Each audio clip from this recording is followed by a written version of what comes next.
माता की भारत माता की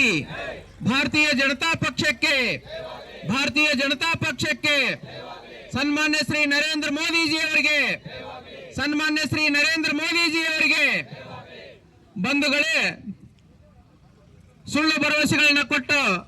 ಆಡಳಿತಕ್ಕೆ ಬಂದಂತ ಭ್ರಷ್ಟ ಕಾಂಗ್ರೆಸ್ ಸರ್ಕಾರ ಇವತ್ತು ಪ್ರಜಾಪ್ರಭುತ್ವವನ್ನು ಕಗ್ಗೊಲೆ ಮಾಡುವಂತ ಕಾನೂನನ್ನ ಜಾರಿಗೆ ತರುವಂತ ಕೆಲಸ ಮಾಡ್ತಾ ಇದೆ। ಈ ಒಂದು ಜಾರಿಗೆ ತರುವಂತ ಕಾನೂನಿನ ವಿರುದ್ಧ ಈ ಒಂದು ಹೋರಾಟದ ನೇತೃತ್ವ ವಹಿಸಿದಂತ ನಮ್ಮ ನಿಮ್ಮೆಲ್ಲರ ನೆಚ್ಚಿನ ನಾಯಕರು ಜಿಲ್ಲಾ ಅಧ್ಯಕ್ಷರಾದಂತ ಸನ್ಮಾನ್ಯ ಶ್ರೀ ವಿರೂಪಾಕ್ಷಣ್ಣ ಬಳ್ಳಾರಿ ಅವರೇ, ಹಾಗೂ ಮಾಜಿ ಜಿಲ್ಲಾ ಅಧ್ಯಕ್ಷರಾದಂತ ಸಿದ್ದರಾಜಣ್ಣ ಕಲಕೋಟಿ ಅವರೇ, ಹಾಗೂ ಸವಣೂರು ಮಂಡಲದ ಅಧ್ಯಕ್ಷರಾದಂತ ನಮ್ಮ ಗಂಗಾಧರ್ ಬಾಣದವರೇ, ಹಾಗೂ ನಮ್ಮ ಹಾಗೂ ನಮ್ಮ ಹಾವೇರಿ ಗ್ರಾಮೀಣ ಮಂಡಲದ ಅಧ್ಯಕ್ಷರಾದಂತ ಮಾರ್ತಣ್ಣ ಗೊರವರ್ ಅವರೇ, ಹಾಗೂ ಹತ್ತಿಮತ್ತೂರು ಮಂಡಲ ಅಧ್ಯಕ್ಷರಾದಂತ ಬಸವರಾಜ್ ಕೋಳಿವಾಡ್ ಅವರೇ, ಹಾಗೂ ಹಾವೇರಿ ನಗರ ಮಂಡಲದ ಅಧ್ಯಕ್ಷರಾದಂತ ನಮ್ಮ ಕೊಳ್ಳಿ ಅವರೇ, ಕಿರಣ್ ಕೊಳ್ಳಿ ಅವರೇ, ಹಾಗೂ ಹರವಿ ಅವರೇ, ಹಾಗೂ ಜಿಲ್ಲೆಯಿಂದ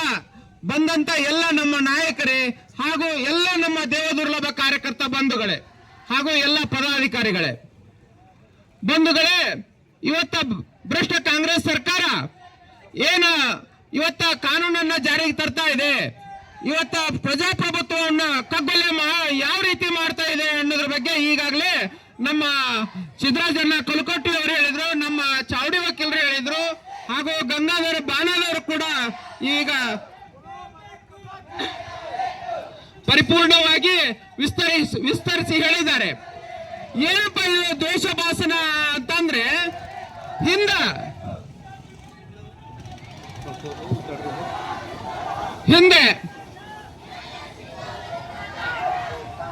ಏನ ಶ್ರೀಮತಿ ಇಂದಿರಾ ಗಾಂಧಿ ಅವರು ನಮ್ಮ ದೇಶದ ಪ್ರಧಾನಮಂತ್ರಿಯಾಗಿದ್ರು, ಅವತ್ತಿನ ದಿವಸ ಶ್ರೀಮತಿ ಇಂದಿರಾ ಗಾಂಧಿ ಅವರು ಏನ್ ಮಾಡಿದ್ರಂದ್ರೆ,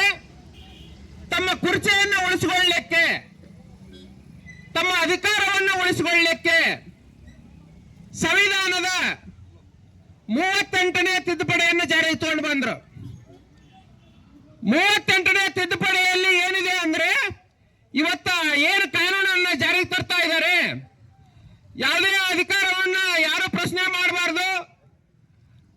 ಸರ್ಕಾರವನ್ನ ಪ್ರಶ್ನೆ ಮಾಡಬಾರ್ದು, ಒಟ್ಟ ಮೂಲಭೂತ ಏನು ಹಕ್ಕುಗಳು ಇದೆ ಸಂವಿಧಾನದಲ್ಲಿ, ಆ ಹಕ್ಕುಗಳನ್ನ ಕಗ್ಗೊಲೆಯನ್ನ ಅವತ್ತು 1975ರಲ್ಲಿ ಶ್ರೀಮತಿ ಇಂದಿರಾ ಗಾಂಧಿ ಅವರು ಮಾಡಿದ್ರು। ಏನಪ್ಪಾ ಅಂದ್ರೆ, ಅವ್ರು ಏನು ಅಧಿಕಾರ ಮಾಡಿದ್ರು ಎಲ್ಲರೂ ಸುಮ್ಮನೆ ಇರ್ಬೇಕು, ಪ್ರಜೆಗಳೇ ಪ್ರತಿಯೊಬ್ಬರು ಸುಮ್ಮನೆ ಇರ್ಬೇಕು। ಆ ನಿಟ್ಟಿನಲ್ಲಿ ಅವತ್ತ ಕಾನೂನನ್ನ ಜಾರಿಗೆ ತಗೊಂಡ